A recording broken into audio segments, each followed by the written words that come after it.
right, Zero Limits listeners, on today's Zero Limits podcast, I have a very, very special guest all the way from the United States. Now, his name is Mike Glover, and I'm sure that 99% of my listeners know exactly who this man is. He is a former Green Beret, CIA contractor. He worked at the US Army for over 18 years, serving as a specialist, assaulter, sniper recon specialist, team sergeant, JTAC, operations SGM, and deployed multiple times, over 14 times, I believe, both in the military as a contractor as well. And again, for the listeners, you know exactly who this man is. He's been all over YouTube. He's all over Instagram. He's been on the Joe Rogan podcast and every podcast you can pretty much think of. So I had to get him on. We had to get his story here in Australia because there'll be a few guys out there that have no idea who you are. So let's make sure they find out who you are. So Mike Glover, mate, welcome to the show. How you doing? It's a privilege, man. Thanks for having me. Mate, thanks for giving me your time. It's almost 1 a.m. here in the morning. So it's a little bit late, but whereabouts are you located in Utah? Yeah, it's 8:48 a.m. here, and I'm in Heber City, Utah, which is like in the mountains. Yeah, nice, mate. Utah is a nice place. I've been there a few times, and it's quite. If you need to go shooting, it's the place to go shooting. You can just shoot anywhere. It's crazy. You can. It's pretty free here. It's one of the freest states, I think. Yeah, right. Yeah, right.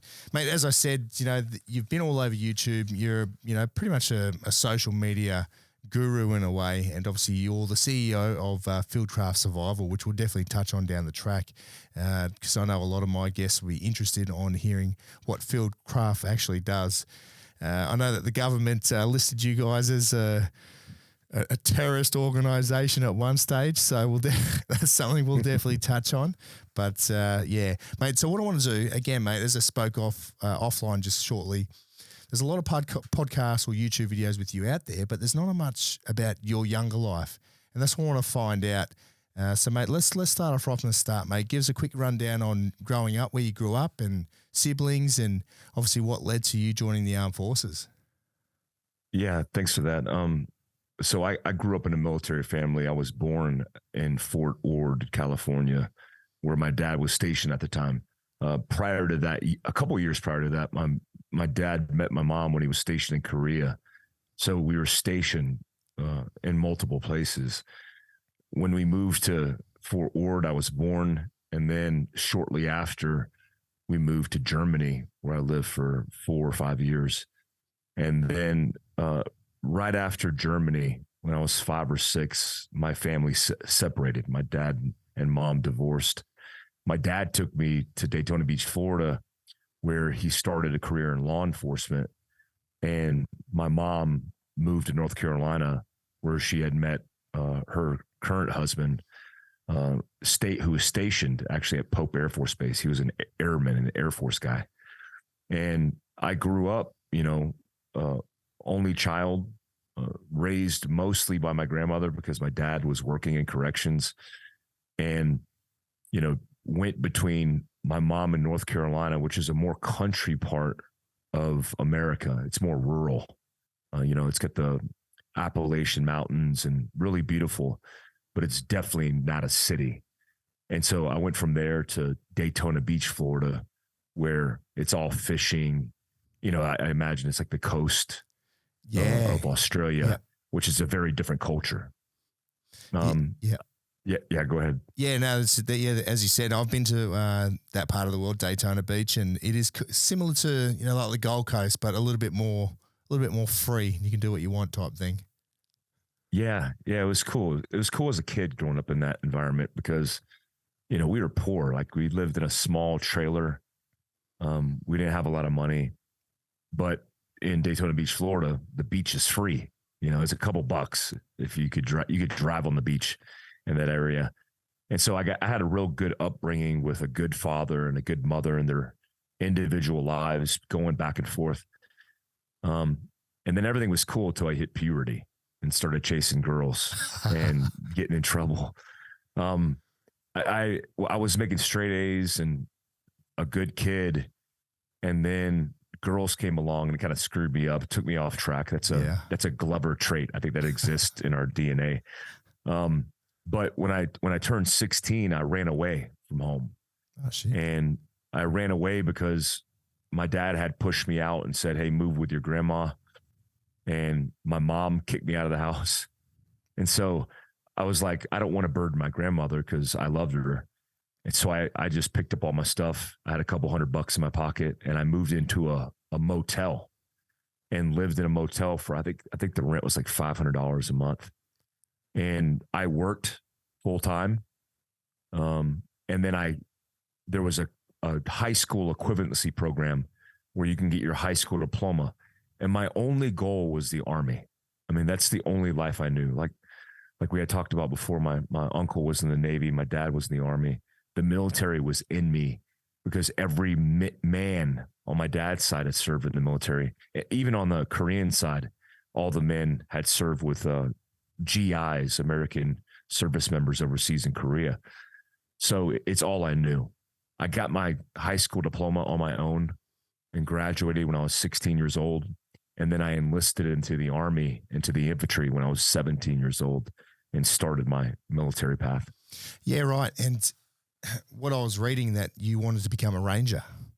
That was the initial goal. Yeah. So in the American Army, you have the infantry. I'm sure like you have the military in Australia. And then, Ranger Regiment as an organization, which includes 3 battalions, 1st, 2nd, and 3rd Battalion, is a strike force. They're members of special operations. So if you're in a Ranger Regiment, you fall under U.S. Army Special Operations Command. And I knew I wanted to be a Ranger, an airborne Ranger. And I grew up knowing that. And when I got to infantry basic training, I had a contract to go to Rangers, and they screwed my paperwork up. I mean, they basically put me in a job in the infantry because you had 4 jobs at that time. My job was heavy weapons, 50 cal tow weapon systems. And when they categorized me in that, it put me in a different bracket. And Ranger Regiment didn't have that specific job. They only had light infantry and mortarmen. So when they put me in 11 Hotel, which is the identification, that pulled me out of the regiment slot. But they didn't know that. And they said after basic training and advanced infantry training, 15 weeks later, they said, "Well, why didn't you tell us?" And I'm like, "I'm a private. I'm a 17-year-old E1 in the Army. Like, it's not my place to say anything. I didn't even know." So fast forward, they set me up for success because they changed my job to light infantry. But the catch was I couldn't go straight to battalion. I had to go to the 3rd Infantry Regiment, which is a ceremonial unit. I think it was political a little bit. I mean, I was a 6'1" Asian guy, and at least that's the category they categorized me as. And I assume at that time period, with no war going on, they were slotting me, putting me where they needed me, and that's where they put me. And so I spent the first 4 years in the Army trying to go to Ranger Battalion, went to Ranger training, airborne training, and then guarded the Tomb of the Unknown Soldier, which is a ceremonial unit, but a very elite position in that organization to guard the country's most sacred shrine in America. Yeah, right. I definitely want to touch on that. But before we get onto that, mate, I just want to get back to your training. How did you find the training? As you said, you grew up in a military-style family, so was the discipline there? As you said, the girls kind of took control. You're doing what boys do at that age, but how was the discipline when you got into the Army? How did you toe the line? Yeah, I think when you grow up in a little bit more adversity, difficult circumstances, we call it street smarts in America. Like when you grow up on the streets and you don't grow up with a lot of money and you grow up in a divided home, you become more adaptable. And I was adaptable. When I was 17 years old, they made me a squad leader in the infantry. They actually promoted me in basic training. I was one that you pick one per platoon. And they selected me to promote to E2. So I promoted a rank. But I promoted because I stayed in charge in that position the whole time, where we had 25-year-old kids essentially that couldn't take it. They were crying about their mom, they crying about their girlfriend. They wanted to go AWOL, they wanted to leave. And I thought that was very bizarre because I never had a hard time with it. And mind you, I grew up playing Army my entire life.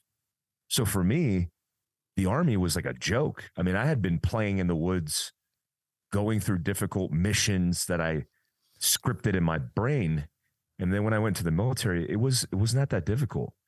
And, the American Army, like many armies, they cater to the lowest common denominator, like the bottom of the barrel. And I get that. But if you have a higher aptitude, because they measure aptitude, that's how they categorize you for your job specialty. The infantry takes the lowest of the aptitude. So we had kids that borderline had learning disabilities, and it was a leadership challenge. I didn't find it difficult. I actually thought it was a lot of fun and was very optimistic about the military path I was taking, but was very surprised. I was like, whoa, this is the Army. But what I love about the American Army is it's a reflection, at least in the enlisted category, of the American experience. You'll have kids from West Virginia that lived in the country in log cabins still because they're poor. You'll have kids from New York City whose dads and moms were lawyers and doctors who grew up with a silver spoon in their mouth. And that entire experience was very unique. And I would be there. What year were we talking? This is 96, 97. Yeah, right. So obviously political correctness did not exist. And again, it didn't. Yeah. You pointed it out before. You're a 6'1" Asian guy. How was that? How was it for you? Yeah. I think, I talk about this at my company, Fieldcraft Survival, when we talk about being a victim, and we talk about, before you think about the pistol, think about the way people perceive you. Worry about your posture before anything else, because how people perceive you is how they're going to exploit you or not. And being a big Asian guy, I mean, I was 200 pounds at the time, 6'1". I didn't have a difficult time, and being of that stature physically allowed me to carry a ruck, which was advantageous in the infantry. I wasn't a good runner because carrying a lot of weight was difficult. But for me, everything from like being in a designated leadership position and having to take charge and command, and being a bigger guy was fine. Being a bigger statute to carry the rucksack was fine. Being Asian was kind of different. I never looked at myself in the mirror and went, oh, you're an Asian guy. Yeah. I mean, my dad's a big ass white guy and my mom's a little Korean woman. But I think that helped. In the infantry in America, it's all walks of life. It's black, it's white, it's Mexican. Being an Asian guy, we're like a neutral race. And I know that exists in Australia. It's like you're the race that can get away with building rapport with all the races.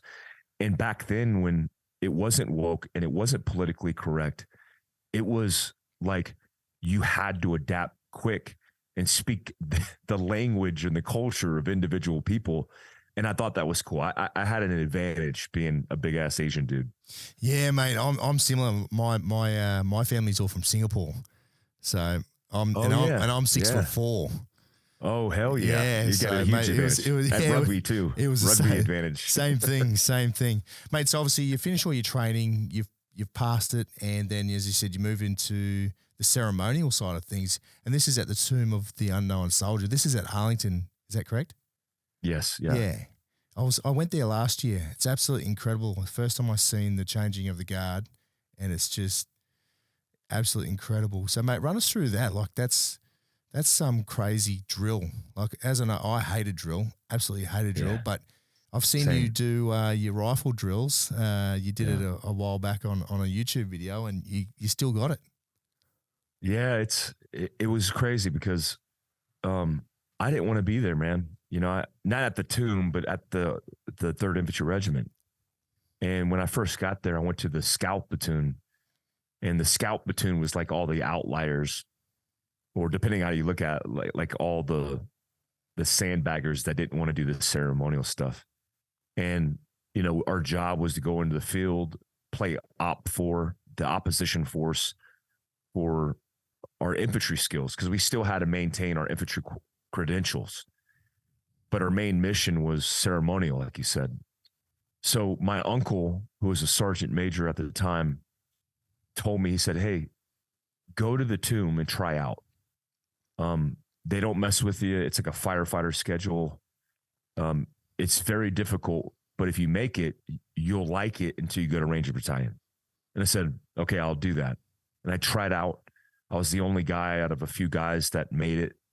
And then it took me on average, it takes 7 to 9 months to earn the tune identification badge. It took me 9 months because I wasn't as smart as these kids that were coming in. I was 18 years old and it was difficult, but I started to develop discipline, my understanding of service and duty, all these Army values that they talk about in basic training that you really don't get. It's like on your dog tags, but you don't feel it. I started to feel that when I started guarding the Tomb of the Unknowns, because, you know, in Arlington National Cemetery, where hundreds of thousands of service members are buried, it is a very sacred part of American history. The Tomb of the Unknowns, which is the literal remains of unknown soldiers from World War I, World War II, Korea, and the Vietnam War, it has a different meaning. And the Army's been guarding that since 1948. So to be part of that felt really special. And, you know, everything in the process was the beautiful component of it. You know, being a new guy, being hazed, earning my way, getting the badge, being a badge holder, and then teaching and mentoring other men who come from different parts of the military and training them to be guards at the Tomb of the Unknown Soldier is how I finished that career. But it was special. The reality is I wanted to be in the fight, though. At the time, the country's reality was there was no fight. So, you know, obviously September 10th was the mentality. And then September 11th, everything changed. Yeah, mate. And it didn't just change for America. It changed for the whole world. My life, I ended up in Afghanistan down the track as well. So let's run through that day, September 11th. Yeah, September 11th happened. And ironically enough, I got out of the military September 3rd of 2001 after 4 years. And I went to college. And so I was in college, but I hadn't given up my military experience because I was able to transition into the National Guard as an infantryman. And I was a scout, a squad leader. I was a sergeant, airborne ranger qualified, and the towers were hit. And when that happened, I immediately kind of knew the rest of my history at that moment. I knew exactly what was going to happen. So I left the cafeteria at college and immediately called my platoon and I said, hey, what are we doing? And they're like, whoa, we don't know what we're doing. This just happened. Just stand by. And I knew, because it was the National Guard, which is the reserve component of the Army, I knew if we went to war, I was potentially going to be with a whole bunch of incompetent people, incompetent leaders. There were good guys, but for the most part, because it was part-time, there was a lot of incompetence. So I immediately went to the recruiter that day and said, I want back in. And at the time, the military didn't have a process. You know, we hadn't experienced this type of attack since Pearl Harbor. So we didn't even know, hey, like, this guy just got out a week ago. He's an E5. He's Ranger Airborne qualified. What do we do with him? So they prioritized everybody who was enlisted first. So it took a while. It took longer than I was comfortable with. But after about 6 months to a year, I came back in and I immediately went to Special Forces selection. I was real lucky because I went through this program where if you went to selection, you made it, they kind of transitioned you to active duty. If you didn't make it, you just went back home. to Fort Living Room. So I was really lucky and went to Special Forces selection right after. And the rest of my career from that day, essentially to 2016, was set in stone. Yeah, nice, mate. So you move into the Special Forces side of things. What's the application process there? Yeah, it includes a whole bunch of psychological exams, aptitude, written test. The administrative side is actually pretty difficult. It's the most difficult part of it. It is, yeah. If you're more physical. So I went through all that stuff and had no problem. Got my security clearance, and then attended Special Forces Assessment and Selection (SFAS), which is 3 weeks at Camp McCall in Fort Bragg, North Carolina, and it has a high attrition rate, and it sucks. But as somebody who was in the infantry, who had been a tomb guard, which was really difficult to become, had been to airborne and ranger school, who had my expert infantry badge, who had been through a lot of military schooling, E5 school. I went to PLDC, Primary Leadership Development course. When I went to selection, I knew what to expect. It did suck. My feet fell apart because I wasn't prepared for that type of movement. You do a long range movement, you do a team week, you do a lot of physical activity, but a lot of it is based on your capability as an individual. And that's what I liked, because I didn't like depending on people. I liked depending on myself because I knew I would put out the effort. So, fast forward, I got through selection and they categorized me for my job specialty, which was Special Forces weapons. We have weapons, communication, engineer, which is a breacher, and we have our medics. And so I wanted to be a Bravo, an 18 Bravo, a weapons guy. So I went through the weapons training and then 2 years of training. They've since shortened the course, but when I went through, it was 2 years of commitment. And that really, for me, sucked because we invaded Afghanistan, we invaded Iraq, and I felt going through training like I was missing the war, but I would soon get mine on the tail end of that. It's funny you say that because everyone has said that they thought they were going to miss the war. And then 20 years later, it's still going. It was. Yeah. I think that's something to be said about men, about the psychology exactly and mindset of men. I want men to say that, because a lot of men today wouldn't say that. They're like, thank 100%. God I missed the war, 100%, mate. And yeah, exactly, mate. It's I've said this before. It's like being a plumber, training to be a plumber and never fixing a toilet. You know what I mean? That would suck. You know what I mean? Yeah. It's what you want to do is, but for us, it's training for war and shoot bad people in the face. Exactly. Yeah. I think men are inherently, at least in theory, supposed to be prepared to fight. And we've been fighting throughout history. And I think there's more fight in people than there are in others. I mean, that you could probably measure that in testosterone, and you measure it in cultures and history. But I think having a direction and an allocation of that energy towards a fight that's worthwhile is important, especially for young men. Yeah, no, exactly, mate. So from there, basically, after you finish the selection and you do your 2 year, it's like a reinforcement cycle. So you're going through different types of training, CQB, everything. Are we talking like airborne, everything? Yeah, it's small unit tactics. It's unconventional warfare. We learn all the 5 mission sets. I think it's now 7 mission sets, direct action, special reconnaissance. We learn all this stuff. And then at that time, we had to attend language school. And, I was slotted for 3rd Special Forces Group, which included Africa, which has a lot of French-speaking people. So they sent me to learn French. In hindsight, it absolutely did nothing, because I was a Korean American who spoke French, who operated in the Middle East. Like, it made no sense. Yeah. But it was required in the training. And then SEER school, survival school, which is high risk SEER, we call it Camp Slappy. we round out the training with that and then deploy straight to war.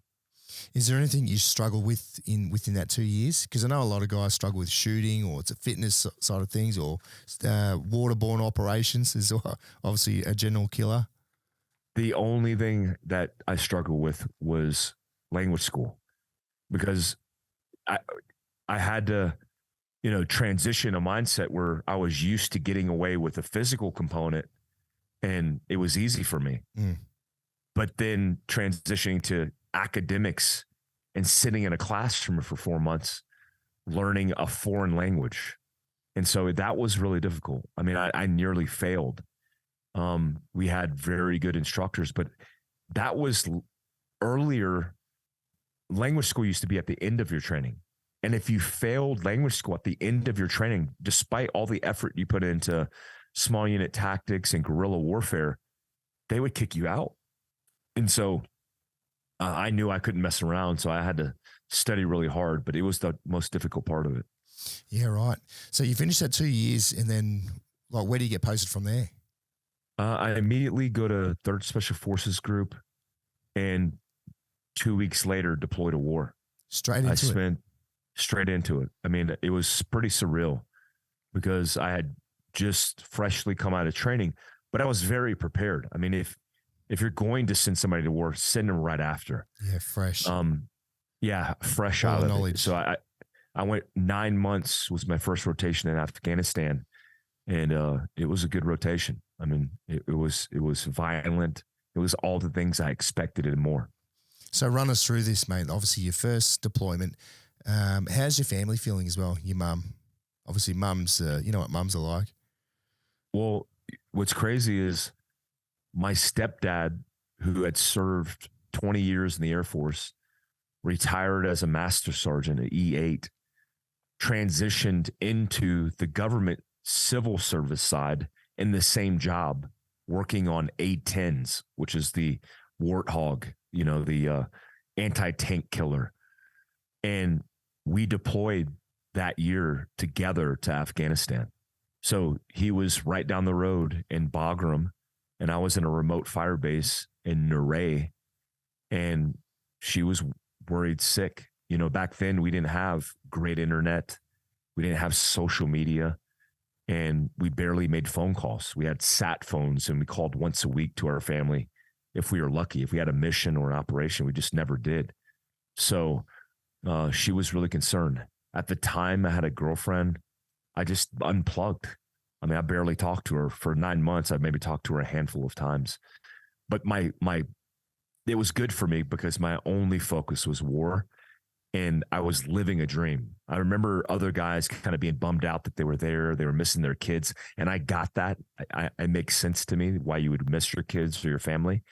But for me, I felt single, detached, and I felt like I was living what I had visioned my entire military career of what I wanted in my life. Yeah, right, mate. So run us through this first time, I guess, getting into Afghanistan, outside the wire, and getting into the thick of it. How were your emotions? It was good. I was prepared for war, but I'll tell you, there's a lot of things that I wasn't prepared for. I mean, when I arrived, usually on an operational detachment of 12 men, you have 2 of each specialty. Well, my senior, because I was most certainly the junior and least experienced guy, my senior had surgery on his knee, so he couldn't come on that deployment. So it was just me. And when we infiltrated into the fire base, a 18 Bravo's job is physical security, fire base security, and managing the indigenous assault force. So I remember my team sergeant walking in and saying, "Hey, Mike, your guys are waiting for you." And I'm like, "What guys?" He's like, "You're 144 Afghans." And I'm like, "What? Like, those are my guys?" He's like, "Yeah, that your entire job is to mentor, train, and advise them so we could use them on combat operations." And this is before the Afghan National Army. This is before the Afghan Border Police. This is before any sovereignty and structure. All of these dudes were mujahideen. Yeah. And we were turning them into capable fighting allies on the battlefield in Afghanistan. And that was intimidating. And it was sink or swim. You got it or you didn't. And we had to rise to the occasion because we were surrounded by the enemy in a remote fire base of about 15 Americans, hours from any help. And that was very different than I was used to. And so it was, again, sink or swim. You had to adapt. So I did.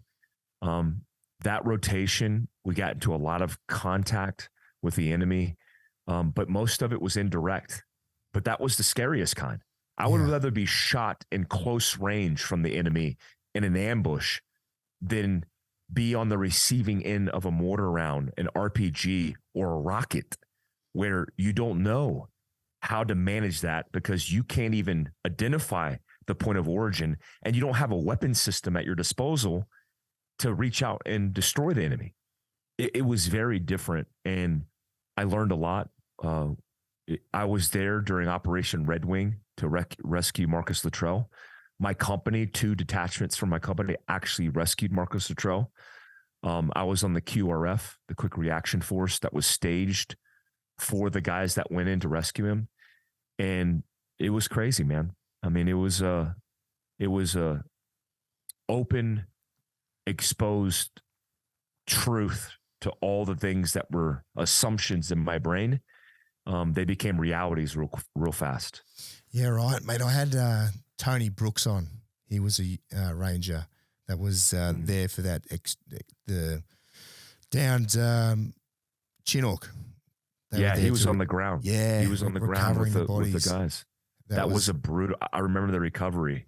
Man, that was a brutal job, a brutal task. That's what he said. He said when they went up there, he said basically it just looked like they were just all sleeping, like it was just crazy. Yeah, and they were strewn out from top to bottom as that Chinook rolled down the mountain and tossed them.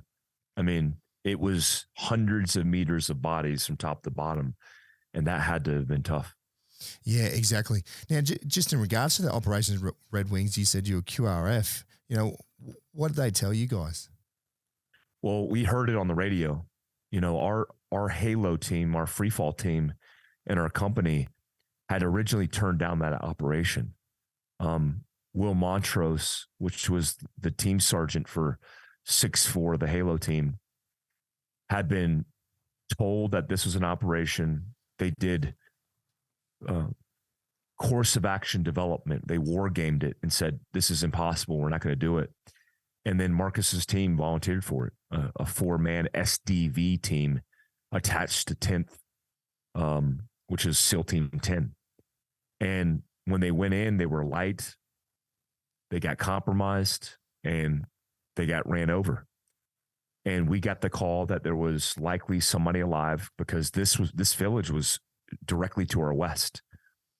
And we heard the initial infiltration of our guys going in, and most of them were pulled from Camp Vance and all the areas that were around. And they took onesies and twosies. They took anybody who would go. But what I remember distinctly, because I was on the radio that night in my fire base, when they infiltrated, the terrain was so extreme. I remember them immediately after the first 12 hours starting to call for resupply because they were running out of water. They had down casualties. There was Americans who were falling out because they were becoming heat casualties. And we're talking 10,000 plus feet of elevation in the middle of summer in a very difficult terrain.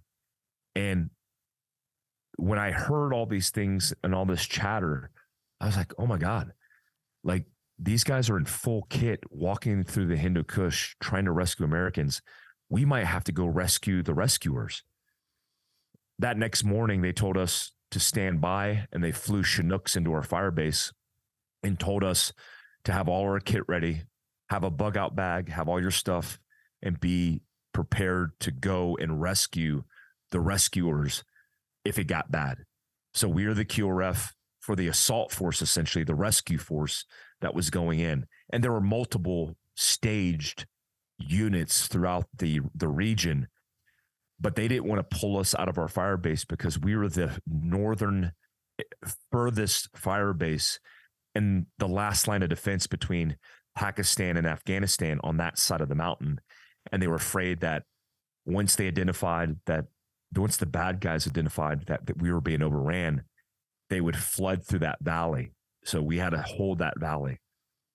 It was very interesting, especially being a young staff sergeant, hearing all the complexities.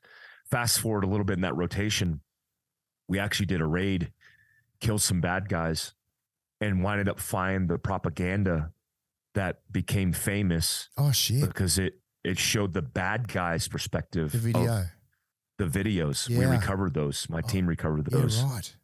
And it was insane. You know, it was pretty surreal flying back to the fire base and watching that for the first time and realizing what it was, which was CDs of the attack from the enemy's perspective, showing, you know, Danny Dietz' body, showing the computer with all the classified information. I remember all those things distinctly. It was pretty crazy. Wow, that's amazing. Amazing and crazy at the same time. Now, mate, how long was that rotation, your first rotation? It was supposed to be 6 months, but because of all the things going on in the country, they extended us to 9 months. Holy shit, that's a long time. Yeah, for special operations and I think combat arms, that's a long time. It certainly is, mate. So you get back to the United States. How are you feeling? First combat deployment, you've seen dead bodies, you've shot bad guys, you've been in the thick of it. You get back to the US, it's back to people whinging about their cold coffees and, you know, normal life. It was a different country back then, I felt like. I mean, you know, I tell people back then we still had a September 12th mentality. You know, everybody was a patriot. Everybody loved the country. If you're serving, you were in war. You know, you weren't post-war. There was no doubt, especially at Fort Bragg, North Carolina, which I was stationed. You were in the thick of it. But when I came back, there was no time. I mean, SF, Special Forces as a community, is really bad at taking care of their guys. Like if you're in the Air Force, you come back, before you get back home, you have like a 2-week requirement for them to do R&D, for you to basically do recreation and hang out and not do any work. In the Army, they just fly you back and you get back straight into it. And I didn't know any better, so I just did what I was told. I got back and immediately went to a school, a specialty school, learning close quarters battle and advanced hostage rescue, and was told, if you go to this school, we're going to send you to a specialty company known as a Commanders and Extremist Forces, Sif Company, and you're going to go straight back to war. And I said, thank God, I'm ready. And so I came back, I think in like February or March of that year, and deployed straight to Iraq in July of that year. Oh, shit. So you get deployed to Iraq. Iraq's already in full swing. And how was that transition? Obviously, Afghanistan, as you know, mountains, hills, total different scenario. They live a different life as well, a lot poorer. And then you go to Iraq where it's all built up and somewhat of a conventional military that was there, fighting back. So how was that transition? It was insane. It was completely different. It was like going from the Wild West, you know, growing up in the country, to living in downtown Manhattan. And what I will say is, you know, they sent me to CQB School, a course called Safartech. And when they sent us to there, they knew half of our class, they knew we were going straight to SIF companies, the special reinforced companies of guys that are specialized in hostage rescue and direct action. They knew we were going straight to war. So it was different. Like I felt certainly prepared for that war. I felt prepared for that environment. And we did 2 months of it, 2 months of training, 2 months of running and gunning, fast roping on buildings, explosive breaching, all the things. And right when we landed, we went straight into war. I think I went on a hit that night, the day I infiltrated into Iraq. Usually there's like a process, like, hey, welcome, let's right seat ride, let's get familiarization. I went on a hit that night. I got my kit, threw it on, got all my stuff floated out, put grenades and flashbangs on me. I was a breacher at the time, so it did prepped all my C2 charges, and then went out and hit targets and killed bad guys. I remember the moment we drove up in a vehicle, a soft skin vehicle. The guys had just picked us up from the airport, and we landed in Baghdad. They drove us over to our little remote special operations base, and right when we pulled in, guys had just got back that were the early advance from our company, and they had just come back telling us they just killed bad guys. And I'm like, what? Like, you guys just killed bad guys? Like, yeah. You guys want to go kill bad guys? Like, yeah. Like, go get your kit on. And we got kit on, and then went straight out that night. And I'm like, dude, this is the best thing ever. And right. It was crazy. I had a 6-month rotation in Iraq that trip, doing nothing but direct action, some unilateral stuff, but it was great.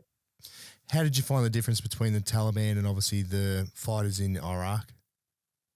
It was very different. You know, depending on the enemy that you found in the Taliban, if they weren't foreign, they were, I would say, formidable, but they weren't advanced. You know, they were pretty basic guerrilla tactics. And we understood those because we lived by those. So the difference was when we went to Iraq, at that time period, they started clocking themselves off. I mean, it was Al-Qaeda that was doing that. Also, if it was Shia bad guys, likely tied to Muqtada al-Sadr, who is linked to Sadr City, which is where the Shias live, they are Iranian-backed. So their tactics, you know, EFPs, these shape charge IEDs, them barricading machine guns deeply recessed into the room, them rigging the room for explosive charges and booby trapping you when you went into the house. Their tactics were way different. And so we paid that. We paid for that. We lost guys. I've lost guys every trip, but this was different because we could tell the enemy was evolving, and the gloves weren't off in that time period. So we had a lot of rules of engagement protocol that were, you know, kneecapping our capabilities. That changed the following year. In regards to, as you said, you spoke about losing friends or losing other soldiers. How did that affect you? Did it affect you at all, or did it just like start the fire? Yeah, I think, you know, our motto on my team was kill them all. And our mentality was, when we lost guys, I remember, at least it was a team mentality. There were other teams that didn't have the same mindset in my company. But my team and my team leader, I remember we lost a good friend named Tung, and he was a really well-known sniper, and he was killed, and everybody was upset. But my team leader told us, we're going out, and, you know, got notified that he got killed. Everybody, we did a little ceremony, and then that night they told us they wanted us to stand down. And my team leader went to the chain of command and said, we're not standing down. We are going to go and kill everybody. And I remember he got that approval. We loaded in helicopters, and the best we could do at that time period for helping somebody, or helping ourselves, I think even more, and losing a comrade, was go out on target and kill as many bad guys as we could. And we did that. I mean, I remember that night distinctly. During that time period, we used to have a vengeance wall, and we had one side of the board that had call sign patches of all the guys that we lost. It had their initials. And what you would do is you would put that call sign patch on your left shoulder. And if you killed an enemy combatant, when you came back, you would come back and put that patch on the right side of the wall, and it would say vindicated. And you would put it on that, and in between the side of the guys who were killed and the side of the guy who had transitioned and they were vindicated had pictures of all the guys that were killed. And so it was very real. I mean, it was very tangible. And it brought meaning to what we were doing every single night. We weren't just doing it because, you know, this terrorist killed American service members and IED. You know, they were facilitating some kind of enemy attack. We were doing it for the guys we were losing in real time. And I think that was profoundly different. That's fucking awesome. We're going through a bit of an issue here in Australia. You've probably seen it on the media with war crimes. And there's been talk like that have got some of our guys, you know, not in trouble, but the media have just latched onto them like they're murderers, but they have got no fucking idea what it's like. Yeah, that's a shame. I saw that. I saw that with your guys' Special Air Service and commandos. And what I'll say about that, because, you know, I rotated a lot to war and have killed a lot of bad guys. Every single person that I've killed deserved to die. And the alternative, despite the circumstances, in most of my cases, the circumstances are irrelevant. Because if you're an enemy combatant on the battlefield, you're free game. Exactly. Because that's how the enemy treats you. You know, the innocent kids of cooks and administrative clerks who are driving a route to get to some base where they're not even in the fight, they're fair game to the enemy. And we won't say anything about those guys getting killed by the enemy. So the enemy, despite the circumstances of them holding a gun, shooting at me, holding a gun at the ground, or running away, get it the same. And that's what war is. And the problem is, politically, socially, most civilians don't understand those tides of war and how you could change the battlefield and the potential war itself based on your mindset and your willingness to kill people, because that's what you're doing, killing people. They'll very easily vote to send you to go to war, to be exposed to that. But when it's time where rubber meets the road, that becomes a problem. And it has to do with nuance, because I've seen the investigations that were done. It has to do with nuance. Well, based on the exact circumstance, and it's like you can't add nuance to war. When you start getting down into the weeds, one, as a civilian, you don't want to see what goes down in the weeds. Two, it's none of your business. And three, that's what you pay me and train me to do. So stay out of my way. When you create the opposite mindset, then you create passivity. You create people who are no longer warriors because they're worried about losing their career, their jobs, or going to jail forever because you've put them in that position, and they hesitate. And that hesitation costs them their lives.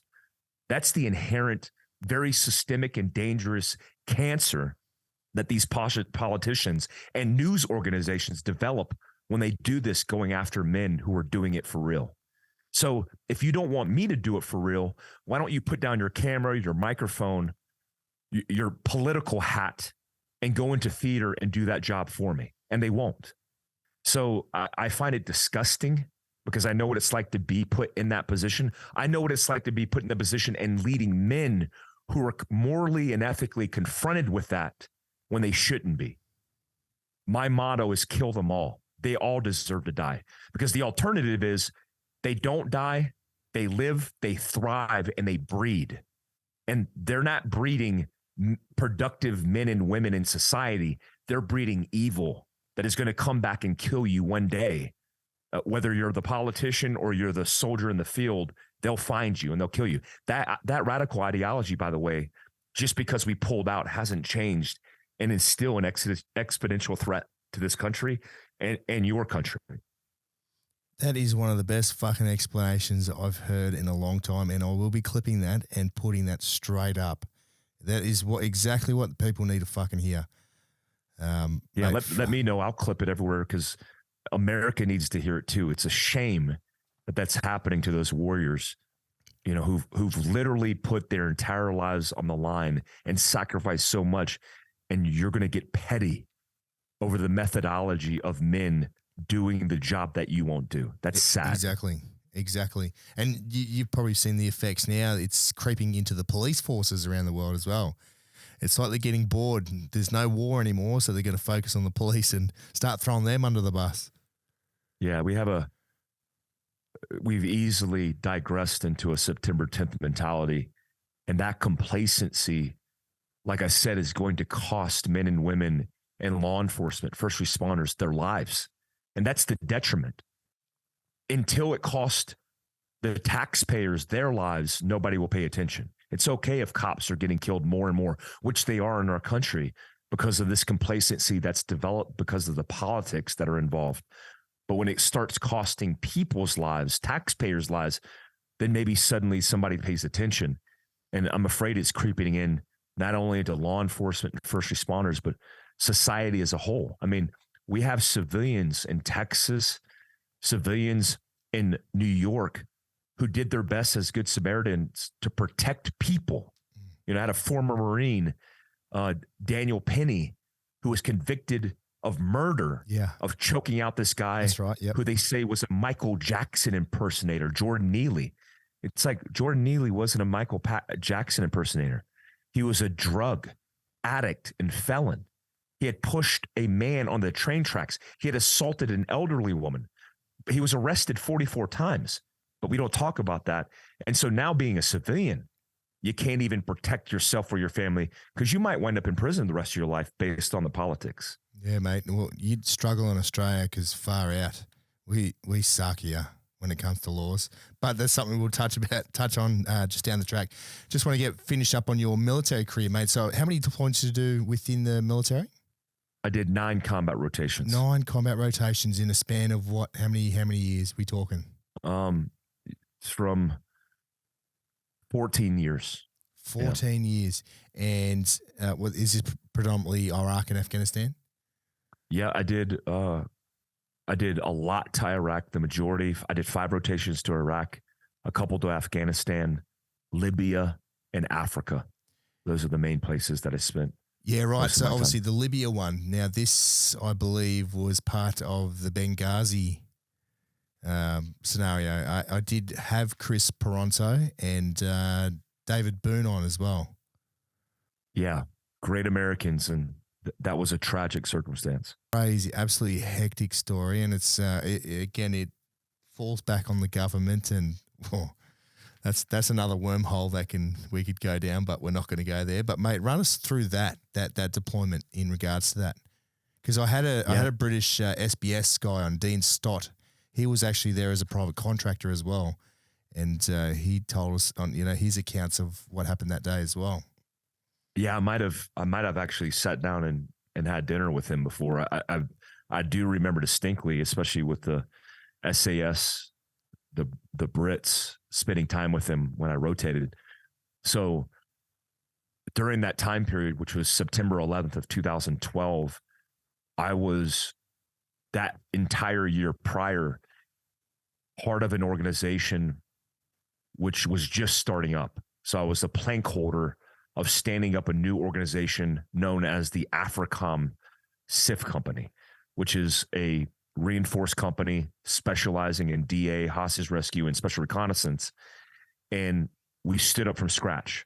And the goal was Special Operations Command Africa needed this specialty unit because of things that were going on in the continent. There was all these hot pockets popping up all over the continent. Obviously, Libya is in the continent. Don't tell a Libyan that he's an African because he'll be offended. But they're Arabs. They're not African. But we knew that Libya was on the deck. We knew that potentially it would be the next threat because we were getting the intel reports of everything going on. So we had just validated that organization known as the Sif Company is owned by Joint Special Operations Command. Not many people know that. It's since been kind of declassified since they stood down that organization.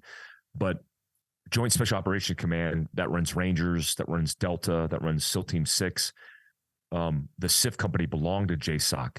So we got validated by JSOC saying thumbs up, you could conduct operations. And at the time, I was a sniper reconnaissance team leader. So I had a whole team of guys whose entire specialty were sniper reconnaissance operations, but capable of direct action as well. So we got the notification that I was going to be the first team to deploy, me and a couple of my guys. We were going to deploy to Libya and help develop a counterterrorism program known as a 1208, which is a congressionally mandated program to stand up a counterterrorism force in a country as a proxy to counter Al-Qaeda in Africa. So we got the mission. I started analyzing intel, and at the day that Benghazi happened, I was in the Delta Force compound doing key leader engagements and planning mission briefs with a couple of the guys from the unit, and we were going to do a VTC, a video teleconference with the Libyan guys, including Ambassador Stevens. So I'm in the building, and that morning I come in and I walk down one of the squadron bays. And as I walk through the bay, I'm like talking to the lieutenant colonel, who's a buddy of mine. I'm like, hey, where's the squadron at? He's like, oh, you didn't hear? Like, hear what? Like, oh, you didn't hear what happened in Libya? And so I go down into the tactical operations center and we start going over what happened. And I'm like, oh my God, like this is happening in real time. And so I started battle tracking all this stuff, reporting all the information to my company. And fast forward a few weeks later, I deployed to Libya. My job was to still stand up this counterterrorism force of Libyans capable of countering Al-Qaeda, but we also got the auxiliary mission of going after the men responsible for killing Ambassador Stevens, his analyst, Mr. Smith, and the two global response staff officers, Glenn Doherty and Tyrone Woods. And we soon did that. I mean, I was deployed there in Libya for 6 months. We discovered where these guys were located at. His name was Abu Katala. He eventually was rolled up in a joint operation. But it was very political. They didn't want us there. The embassy, which just dealt with the security protocol, was communicating that they didn't want us there. So we were there in a safe house with FBA hostage rescue guys and going through this whole deal. And it's like, what am I doing here? If you guys won't let us kill or capture anybody, what are we doing? And they politicized the whole thing. On top of that, in Algeria, there was an oil refinery that was taken captive by terrorists, by Al-Qaeda. And again, they wouldn't let us do our job. We spun up. We were prepared to do the operation, and they denied the operation. It was a frustrating rotation, to say the least. But one of my last active duty rotations, because when I came back, I transitioned into the reserve component and started my career in the CIA. Yeah, right. Mate, just in regards to your military career, now you speak about Benghazi, I know for a fact, like in the US, you guys pretty much change administrations every 4 years, pretty much. How does that affect you guys on the ground? Because it sounds like that's what affected you guys on the ground this time, was that current administration in power. Yeah, it was all under Obama at the time, and the Secretary of State was Hillary Clinton. And I remember reading the emails directly from Hillary Clinton to the Director of National Intelligence that trickled down, where they basically said it was too political of a climate for us to do anything like kill or capture the guys responsible for killing an ambassador. And it set a precedent for weakness. And if that was any other administration, if that was under Trump, for example, we would have had the authority to kill them all. And that's what we should have done, because we sent a global sign to every partner. The French, at the time, the GIGN were there, and they were feeling the same frustrations.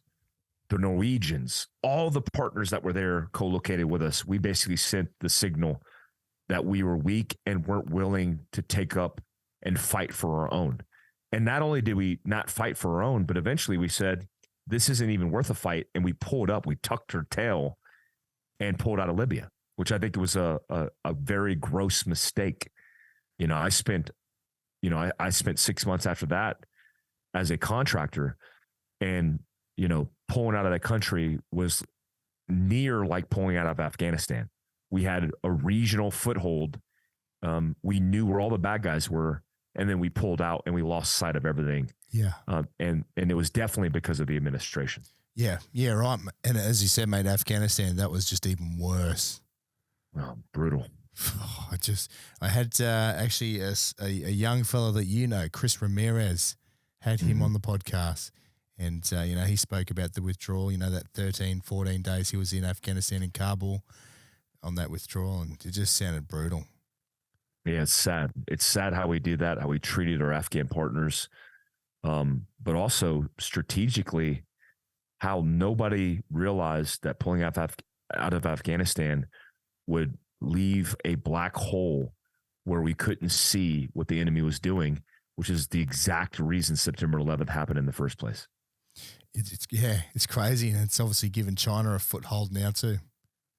Exactly. When we were ripping out of Afghanistan, just like we ripped out of Libya, how we ripped out of Africa, it was there. It was the Chinese were there. They're building the infrastructure, taking over all the resources, and getting complete and utter buy-in. I mean, the Taliban and China made a deal right after we pulled out because we left a void, and China filled that void, and now they're strategic partners with our enemy. Absolutely crazy, mate. Far out. Now, obviously, as you said, you did multiple deployments, which, hundreds of direct action missions. You've been shot at countless times. You've killed hundreds, heaps of people, heaps of bad people, I should say. And at the end of your time in the armed forces, mate, how are you feeling? How is your mindset? Well, I was frustrated, at the position I was in, which I was a senior leader in special operations. I thought I could shield my guys from all the politics, and I couldn't. And I felt like if I couldn't kill bad guys personally, if I could facilitate the kill, be part of it in operations, then I was still where I belonged. And when I was incapable of doing that, I knew it was time to move on. And that was frustrating. As far as like all the trauma and the experiences, I was good, man. I've never lost sleep over killing anybody. And in fact, the only time I've lost sleep is not being on the helicopter or being left out of the mission going to kill bad guys. And that's not bravado. That's not ego. That's just the culture I belong to. When you lose guys, that's hard. That could be impactful. I lost a lot of good friends. One of my best friends, who my son is named after, was killed. That sucks. But the reality is he wanted to be there, just like I did. Exactly. And he died doing what he loved. And if I had to choose, because my mindset was, I'm not going to survive this job. If I'm doing what I love, which I'm doing, and I'm living my dream, which I was, then likely there was a high probability of me getting killed. And I was okay with that. So we had this shared mindset. So stepping away from that, I didn't lose any sleep about any of that. More significant was adapting and adjusting to civilian life, which sucked really bad because civilians suck. But I realized, I'm a civilian now. Like, I have to adapt. And so I had a hard time conforming and adapting, but eventually I did. It just took some time. Yeah, right. So I want to talk about that transition period. Obviously, you move into the CIA contracting side of things, but how did you transition back into civilian life? Was that tough? It was tough. I was lost, because now the big difference was when I came home, I didn't have anything to do. I would deploy with the CIA for a 60-day rip, have a whole bunch of cash, come home and be like, well, now I have nothing. I didn't have a girlfriend and I didn't have a wife. I didn't have a dog. So I'm like, so what do I do with my life? So I ran around, I bought motorcycles, I drove around the country, I explored. But most of the time I was just depressed because I didn't have a purpose. It's like I use the analogy of like a working dog. When you have a working dog and you send them to war, they sniff out bombs, they bite bad guys, they get shot at, they get shrapnel, they get blown up. And then they do that for a decade. And then you bring them home and you expect that dog to be a house pet. It's not going to happen. So there's going to be a transitional phase.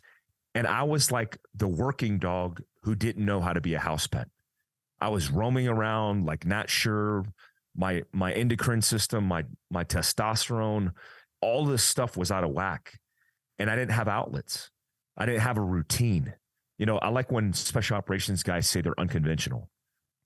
More certainly, special operations guys are more conventional, not in a conventional military strategy tactic, but more conventional in the discipline they have for their routine. So when they lose that routine, it's like, oh, the wheels start falling off. And I experienced that. So it sucked. At the time, veteran affairs, because I had left active service and I transitioned into the reserve component. I was a sergeant major in the reserve component. So I was also a veteran of active service dealing with the veteran affairs crap. And so I couldn't sleep. They gave me Ambien. They gave me Trazodone. Then I was a sergeant major going to Africa. Then I would come home, put away my Green Beret, put on a civilian hat, and then go for the CIA.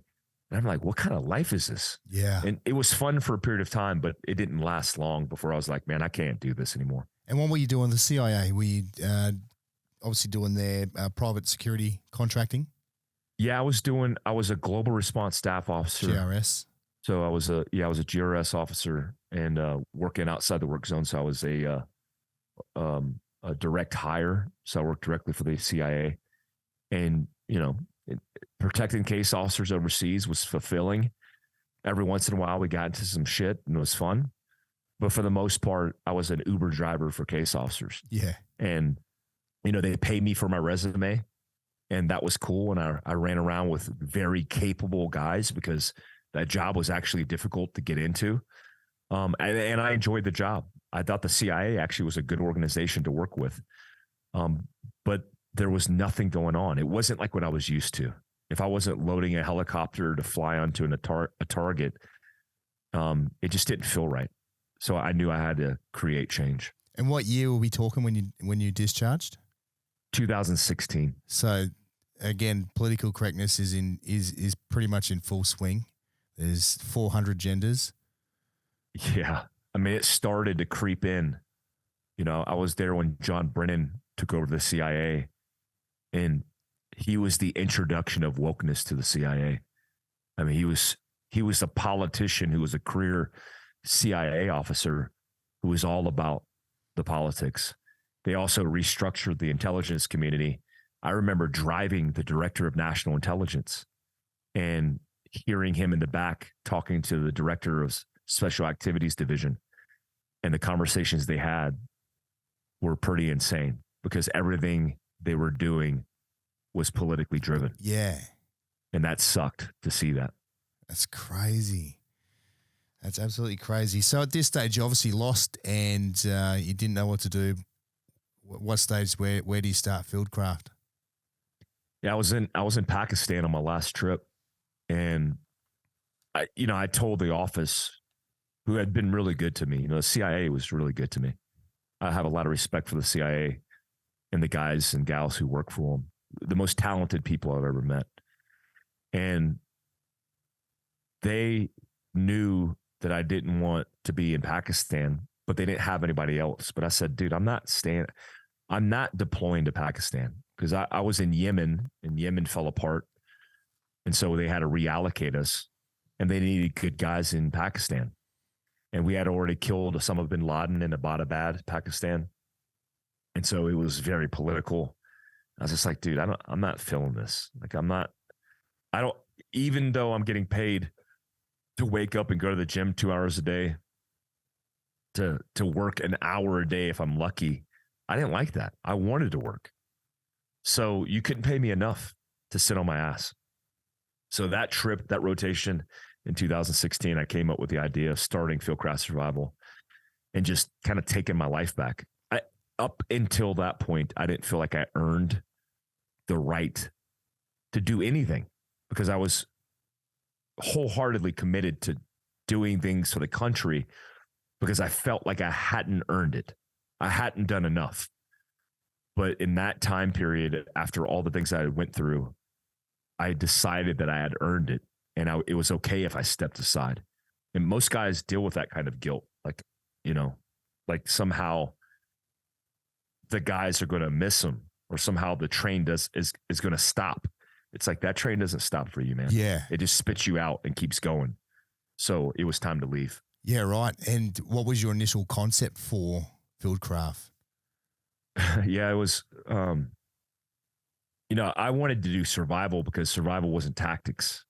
Like, people still know me as a tactical guy, but I'm over that shit. Like, when you live by the gun, like, guns don't impress you. I'm more fond of my 1800s cowboy gun collection than I am of my M4s because I live by the M4. So I didn't want to be on a flat range teaching. I still teach for my company every once in a while because it's fun. I like to be out with the guys. But I wanted to start a survival company more focused on the things that I really enjoyed, that I learned at the CIA's survival school that I went to, that I learned from I went to every Joint Special Operations Command survival school, peacetime detention, covert comms, wartime. I did all of them. And they were amazing because they were translatable across the board to civilian life based on international travel considerations, semi-permissive environments. So they taught you, not just tactical skill sets, hard skills as we call them, but they taught you the soft skills. So I wanted to start a company that taught you all the things, everything from tourniquet application to procuring water to killing bad guys. Like, I wanted to focus on developing that. And that was the original protocol. It took a while to manage that and figure it out as a business because it's the difficult business portfolio because it's so much shit. But as I distilled it, I developed 7 pillars of preparedness, which don't start with guns. It starts with your mindset. That helped me structure the business leaning forward. Yeah, right. Isn't that like almost like a military concept too? Because again, you start off in the military, it's all about mindset at the start. Before you move into anything, it's always mindset. They build you down and build you up before you start playing with the weapons. So that's everything's mindset in the beginning. We as a military guy, you just don't realize it. You're not told, hey, this is a class on mindset. I think they should do that, but you have to build your mind before you build anything else, because that resilience that's built in your mind is what is the start point to everything. Because you could be very proficient with a firearm on a ranged, doing choreographed, scripted action, but what you're missing is stress, and stress is a suppressor. It just suppresses all the technical skill sets you think you're good at, and then the shit falls apart. But that's what combat is. That's what conflict is. So when you introduce the two and you understand, mindset is my ability to think through problems, to build resilience, to fight mentally and force my body step by step to get through the protocol. And you put the two together, the soft and the hard skill, you have the perfect recipe for a capable civilian. And, that's how I've evolved. My mission statement is to develop civilians to be the baddest motherfuckers on the planet. And I want them to be that, not just for the gunfight, but for their family, not just for Al-Qaeda, but for their kids. And that's an important metric for me in transitioning from a military experience into a civilian one. Military guys think, I don't have any skills to offer. You have all the skills to offer. Exactly. You just haven't found them yet. The most important skill is between your ears, because if you could teach that, how to think through difficult circumstances and adapt through adversity, that is the pro tip that all civilians want, because they don't teach that in civilian life unless you grow up and figure it out. Yeah, right. Now, during this time as well, you start YouTube, you start a podcast. Where does this all start blowing up? Because there was that period where it was all kicking off, and then all of a sudden, you just went viral. Yeah, I think interestingly enough, it started with COVID. You know, I mean, I know this because I can look at the numbers. I can look at the numbers of followers. I can look at the numbers of in revenue. Pre-COVID, I was being called crazy and extreme. Yeah. I mean, I had guys in my own community in the tactical space calling me a fearmonger. And I was like, fear mongering? Like in November, before COVID happened, I did a post and a whole analysis on pandemics. And I said, guys, we need to be prepared for the pandemic. I had watched Bill Gates' episode on pandemics, and I said, if Bill Gates is saying this with all his billions of dollars and influence and power, we need to be paying attention to this because this might be on the horizon. And everybody called me crazy. I still have that post. Everybody called me crazy. It's funny because a lot of people who called me crazy after COVID-19 happened, they went back into that post and erased and deleted their comments. But I was the crazy guy. And the things I was talking about, I didn't think were irrational because I was talking about bug outs. And I didn't mean a bug out when you're bugging out off your vehicle out of your safe house because of an enemy contact. I was talking about bugging out because the wildfire in California, the natural disaster in Texas, and still people thought I was crazy. As soon as COVID-19 happened and people started showing their ass and people started realizing, oh, maybe we should pay attention. One, we weren't crazy. Two, everybody wanted to start a preparedness company, which I'm fine with. The more, the merrier. But yeah, it started blowing up about a year into COVID-19 in about 2020 when we saw that exponential growth. Yeah, and obviously at this stage too, it's probably the perfect time for a survival company because the whole world went to fucking meltdown over COVID. Yeah. Let's not get started on COVID, but I actually got stuck in the US.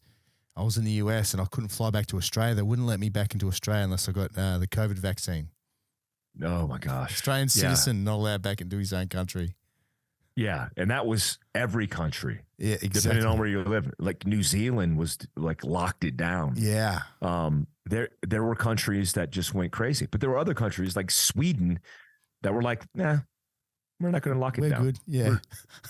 We're just going to do what we do. And then look how that turned out for them. They did well. They did better than everywhere else. They did. And they're not in debt. That's for sure. They're not. Now, mates, obviously, when we talk about the YouTube, this is where you started transitioning this YouTube. Probably in the last, year and a half, 2 years, you started doing review videos of, certain events that have happened. For example, Uvalde and Nashville. And I've got a lot of police listeners, followers and listeners.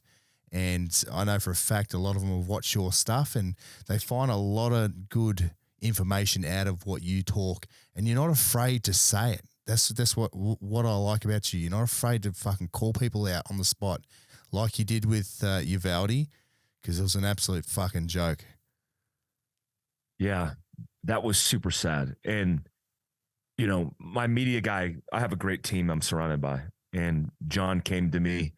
Ironically, he's a former Navy SEAL in the Korean military. And he's really good at media. We hired him on the spot. He came to me and he's like, hey, do you want to do a video on Uvalde? I said, yes, but I want to wait until they release the video because I don't want to speak out my ass. Like everybody has an opinion. But if I have expertise in factual information, like a video, then I could critique it in real time and not hide anything, not mask anything, and it could be real. And so when that video dropped, when we did the Uvalde video, one, it was the first time I had ever seen the video. Two, the video was just dropped and I had a lot of context because I was talking to officers in BORTAC who actually went into the room in Uvalde.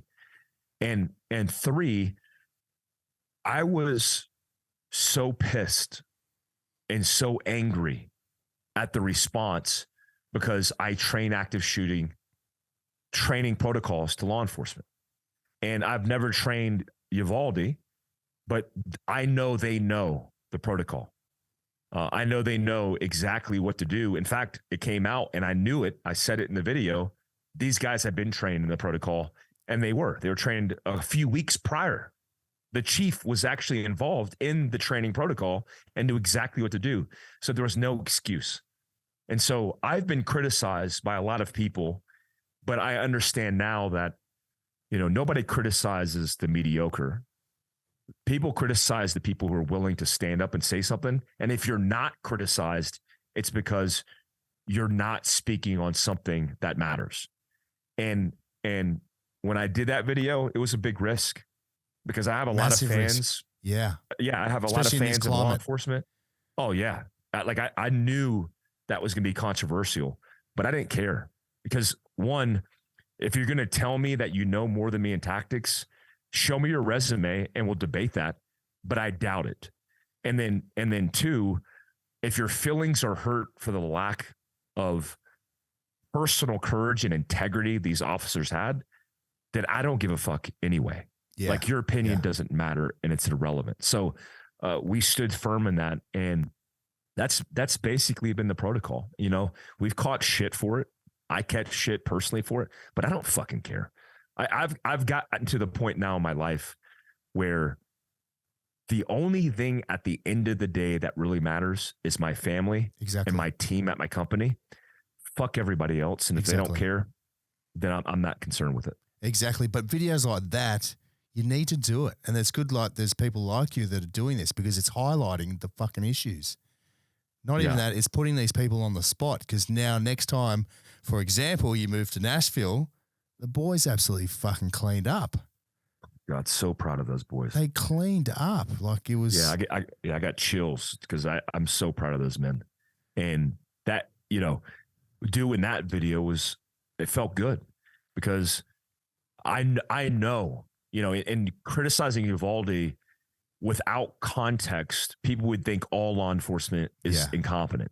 But I train officers all the time that are rock stars. I talk to police officers and first responders that are rock stars who go out and train on their own dime, who train with me personally all the time, that put out effort. And those dudes were those guys. They stepped up, they did the right thing, and they did their job. And notice how nobody talks about that now.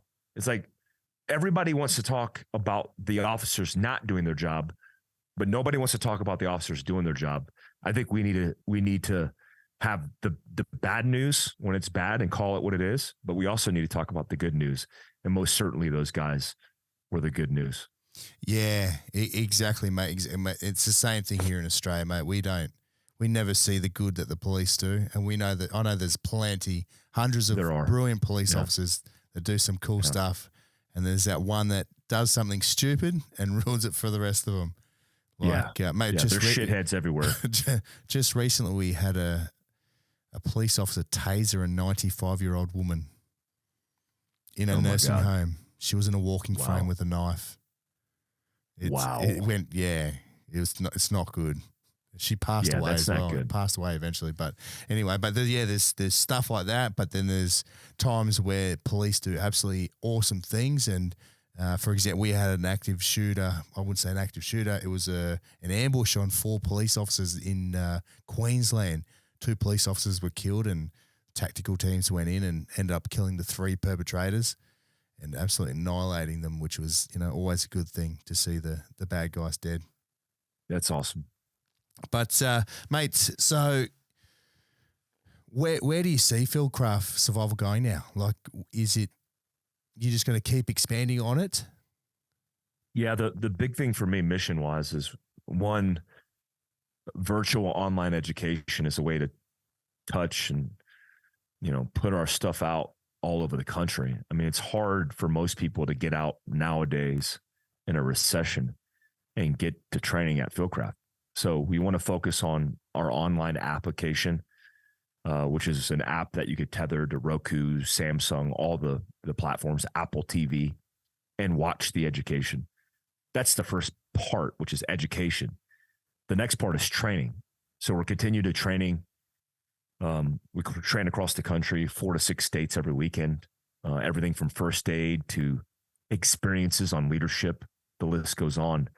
And then we are hard focusing on infrastructure.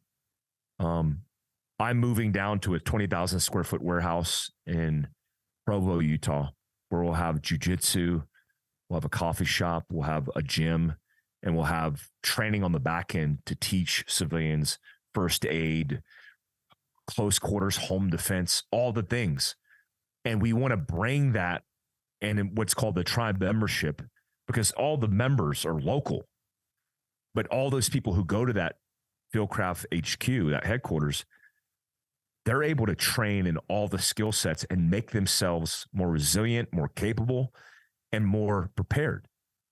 We want to replicate that across the country. I, in a perfect world, would love to see a Fieldcraft Survival in every major area in the country where people can become tribe members, and they can go in, get all the training and all the capability, and train with their families. We're not just focused on middle-aged males. We're focused on kids, women, men, all the people, because we want to see them be more capable, more culpable as a civilian society, because I think that's the strength in America. It's like what the strength is in Australia. It's not the government. That's not your strength. It's not the military. The strength is the individual people and the communities that they bridge and the strength that they carry together. That's the strength. And so that whole concept of we the people, that's the future for Fieldcraft. I mean, I wrote this book, Prepared, and getting good feedback. It's been released. It's released a couple weeks ago, and it's doing really well and got a lot of good feedback. You know, if you're a tactical guy, you might be like, oh, this is basic information. But if you're a civilian who's never seen any of this, you might be like, oh, like I can get into this. It's about protecting my family. Yeah, I'm down for that. And so I'm not stopping. I mean, I might step aside and let my people run the company because they run it better than I do, but I'll always front run and represent the company and do my best to highlight an important part of our country that I think is going to keep the shit together, which is the people, its resilience, and the communities they live in. I think you should expand internationally, mate. It definitely sounds like there's a market here for it. That's for sure. Dude, I'd love that, man. That would be the dream. You know, I worked in the military mostly with Australians and Canadians, and they were my favorite people. I mean, Tony Rock Rokov, who's a former commando for the Australian military, we went to advanced freefall together, and he was one of my best buds. Yeah. He winded up paying the ultimate sacrifice, not on the battlefield, but when he was tandem jumping with a young man, and he knew the wind shifted him on final approach. Yeah. So he turned his body and sucked up the injury, which took his life and injured the young man, but the young man survived. And that's the kind of man that Tony was. Working with those guys, at a minimum, we need to be able to influence these cultures and coalition together with the people that we appreciate the most. And I appreciate Australians and Canadians the most for all the things they've done in sacrificing their own lives, but also all the hardships we've gone through throughout history. I mean, since World War II. Exactly, mate. Exactly. Now, mate, as we spoke about, you know, a bit of the global domination, the government, the US government, didn't take too kindly of you teaching civilians how to survive, and pretty much labeled you almost like a militia. Yeah, they labeled us a militia violent extremist group, which is violent extremist group. Yeah, it's called an MVE, which is fascinating that they would even acronym us. When they put us in this category, the FBI was responsible, and their justification was they didn't say we were a militia violent extremist organization. They said we had the potential of breeding extremism, which to me is the same shit. One of the reasons I think we should take it so serious is because when a government is weaponized against its people with no regulation, without any consequence. There's been no consequence to this. That's a dangerous precedent. And it's one of the reasons why we advocate, most law-abiding citizens that are patriots in this country advocate for the Second Amendment. I'm not keeping an AR-15 for my weekend 3-gun championship match. I don't have a 300 Win Mag for an elk. I have it because it's the balance of powers between us and a tyrannical government. Because if you fuck around, you will find out. And it doesn't have to be that way. It's just known. It's unspoken. Because that's what maintains the balance. And it's also what gives you the title of superpower as a nation. When you strip your people of those rights, like firearms, what happens is Ukraine happens. Russia invades, and we're handing out firearms to middle-aged males and young people who have never touched a weapon in their life to finally fight and fend for their country that had been suppressing their rights since the very origin story. So, yeah, it's a difficult situation to be in when the government, the FBI that you work with. I mean, I've stood next to HRT operators in combat killing bad guys. And that hurts. But I will say it seems like things are changing. Social media, with all its bad, the reason it's good is because it shows what's going on behind the scenes and you can't hide from it. Certainly you could suppress it because they've done that to me. But that sucked because they try to destroy my business. They try to destroy me and my character. But it's okay because that just makes us stronger. Exactly. I figured out the tactics. I've adapted, and I adapt at the speed of war. These motherfuckers are bureaucrats that don't adapt, and they're so conventionally minded, they can't operate in unconvention. I've used to operating in unconvention. I'm used to unconventional warfare, and I know how to adapt. So we will continue to adapt, and I'm not advocating for war. I'm advocating for education and peace because they don't want that war. That would not last long. And so every country that's a free one is in jeopardy of losing their freedoms based on this. I think it's part of the evolution of bureaucrats. When you take a bureaucracy full of people who are inherently flawed, it evolves into this. We just need to constantly check and balance it, or it'll become radical. We'll be a Russia. We'll be a China, and we don't want that. Yeah, exactly, mate. Mate, we've already lost our freedoms in Australia. Honestly, if I was to say I have guns to take on the government, they'll be at my house tomorrow to take away. Yeah, they'll put us straight in prison. Take your guns. They're listening to this podcast. I know 100% they are. It's sad. It's an absolute sad. Now, mate, just to tie off this podcast, mate, it's been absolutely incredible just to have you on and share your story. Mate, I got a couple of final questions that I generally ask all my guests.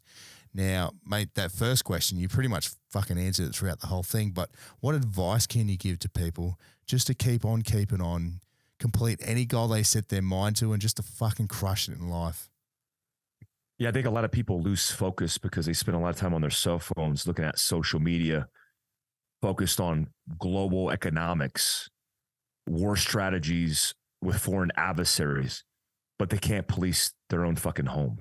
So stop worrying about so many things outside of your control and focus at your feet. Focus at what's in front of you.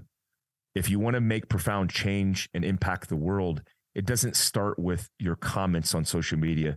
It starts with raising good children. It starts with your family and keeping it together. It starts with a good work ethic and handling your shit. Many Americans are losing that because social media is injected and inherently taking over their lives. You have the power, you have the control, and it starts with you, your family, and your community. It doesn't start on Twitter. Yeah, mate, fuck. Social media is a killer. It's an absolute killer. And the kids are all on it these days, TikTok and all those things. I just don't know where we're going in the next few years, but it's going to be interesting to see. Might need some survival training, I think. Mate, second question. What is the plans for the future outside of Fieldcraft? What are you thinking for yourself? What is the plan? You know, like a 10-year plan? Yeah, I always got a plan. I'm always reinvigorated, and I have the opportunity, but also I'm humbled by the opportunity to be surrounded by good men, mostly men in my circle. You know, I always talk about the sum of five. You're the collective of the five closest to you. Look at your last 5 texts. What are those texts? Are they important? Do they mean something to you? And so when I look at a 10-year plan, it's focusing in allocating my attention, which is my time, which is significant and important to the people that I care about the most. And, you know, I just spent some time with Cameron Haynes, one of the world's, you know, best elk hunters. He's one of the best people I've ever met. And he took me through this challenge that's going to be on his YouTube next week. And also on his podcast where we talked about lift, run, shoot. And, you know, we lift weights and we go on a run up a fucking mountain with 80 pounds on our back. And I've gotten soft. I feel strong. I mean, I'm strong, but I'm soft. And I've gotten complacent. So the next year, the next day leading into a 10-year plan, as I look at him in my 40s, he's 55 years old. I'm like, I want to be him when I grow up. Yeah. And so I want to be stronger. I want to be healthier. I want to focus on hunting, which is a true passion of mine. I've hunted my entire life, but I want to focus on backcountry hunting in the woods and spend more time with my family. You know, I want to reallocate the time that I've earned, get more efficient, and with that efficiency, reallocate that time to my family. And that's where I belong. I also wrote my book Prepared, which is doing really well. I have a plan to write a couple more books. I'm doing a leadership book with Andy Stumpf, former SEAL Team 6 operator. Yep. I'm also writing another book on primal reset, the idea of resetting the dopamine and the intrusion that phones have had. And yeah, man, focusing on me and my health and wellness so I could be around another decade to spend time with my kids. Yeah, that's, mate, exactly the same thing for me.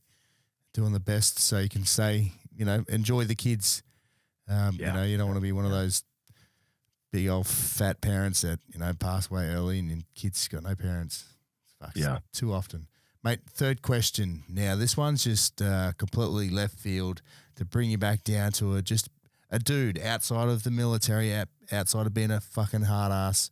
Mate, a guilty obsession or, you know, something that people don't know about you. Tell us, you know, there's got to be something. You know, have you got a food craving or you like playing Lego? Yeah. Well, I love playing with my kids, man. You know, that's like I'm on the floor with them with Monster Jams and all kinds of toys and shit. I bought them. I remember my son showed an interest in Nerf guns. So I went on Facebook Marketplace and bought like $500 worth of Nerf guns, which on the used market, it's like the black market of Nerf guns can get you a truckload. But I would say a guilty obsession of mine is cars. You know, cars and vehicles. I own, nobody probably knows this, but I own 15 cars and trucks. 15 cars. Yeah. So I have 3 Air Corps. You know, I don't have a supercar. You know, if you take all my cars together, you could probably buy a supercar. But I have multiple Land Cruisers. I have a Sprinter van. I have a Corvette. I have 3 air-cooled Porsches. I have a couple Jeeps, a couple pickup trucks. Yeah, so I have a obsession over cars. And growing up, my mom didn't even have a car when we grew up. I had to walk to the grocery store and walk to the bus stop to get to school. I had to ride my bike to school sometimes. So we didn't have a car. My dad loved cars, but he couldn't afford a car because we were poor. So he had a cool Camaro, which at the time was the poor man's Corvette. So I have an obsession over cars, and I'd like to do some stuff for a family business with cars. I like media around cars. I like the story behind cars. So yeah, that's my obsession that I constantly obsess over. I spend more time on YouTube looking at car videos than I do anything else. Yeah, right. I was just reading actually your dream car was a 1987 to 89 Porsche 930. Yep. Yeah. 930 turbo. Yeah, It's about that's a nice car. A cheap version of that probably be 150K if you could find one. But yeah, that's my supercar. If I could afford one of those, I'd get one. Yeah, mate, I've got my dream car in a shed. It's a Subaru Brumby. I think they call them Brats in the US. You know, Subaru Brat. No, is it a car? It's a Ute. Nice. What do they call them? I don't know what they call it. Travis Pastrana's got one. Yeah, I have a R2 rally car that's being built now, and I have a Subaru WRX as well. Yeah, nice. I forgot about that. But yeah, I'm a big fan of rally cars. Yeah, I raced for a year. I raced pro rally. Yeah, I did see that, mate. You enjoyed that? I did. It was super fun, but super expensive, man. Now I know why all those guys have to get these $1 million sponsorships, because I mean, I did a world rally stage in Mexico and did $27,000 of damage on my car, and I didn't wreck. That's just from driving it. Yeah, right. So it's expensive hobby, mate. There is a massive car collection in Saudi Arabia. It's actually Osama bin Laden's nephew, Faisal bin Laden. I went there. I do the security for Nitro Circus with Travis Pastrana. Oh, badass. Around the world. You know, I've been with them for about 10 years, and we went to Saudi Arabia, Riyadh, and we went to Faisal's house, and he's got these one of a kind, like you would cream yourself, because there is just one of a kind Bugattis, and he said to us when we're down, he's like, pick a car and we'll go drive around the city. And obviously, Travis picked the Bugatti, and I was like, man. And I sat in the car with Travis. He's trying to turn the traction control off. I said, don't do that. Don't do that, Travis. I know you're a great driver and all, but let's just put on the brakes a little bit. The thing will kill you. Yeah. Those cars will kill you. But yeah, mate, I'm into my cars too. Mate, going back to social media, I know it's the devil, but obviously this is where people can find you. What is your Instagram handle? My handle is, I have two Instagram accounts because one is constantly suppressed and has been deleted like 10 times, but it's Mike.A.Glover, Glover. And then my backup, you could link through that account, which is Mike Glover Actual. And so the only difference is Mike.A.Glover. I do everything that's potentially going to get me deleted. And then Mike Glover Actual just has me, my kids, and really like just my normal life. Which I like separating the two. It's actually a good outlet to separate the two. Yeah, right. And Fieldcraft, they can head to your website. Yeah, fieldcraftsurvival.com, Fieldcraft Survival on podcasts on YouTube, and my YouTube channel is Mike Glover Actual. Yeah, awesome, mate. Mate, again, really appreciate you, give me your time coming on the podcast and sharing your story, especially with the listeners here in Australia, mate. I know you got a lot of followers down here, and mate, again, thank you, and I'll definitely stay in contact, mate. Love to meet up one day and have a beer. So I'm planning actually a trip at the end of this year. I would love to meet up with you in person and do a podcast and hang out. I'm excited about it because we're doing an overland trip. I think we're doing east to west. Yeah, right. But that would be real cool. And I was just going to say thank you for having me, and thank you to all the Australians who listen to me. I appreciate you guys, and yeah, man, means a lot. No, it's so easy, dude. And yeah, mate, we'll stay in contact, and yeah, mate, let's catch up. Thanks, man. Thanks, dude.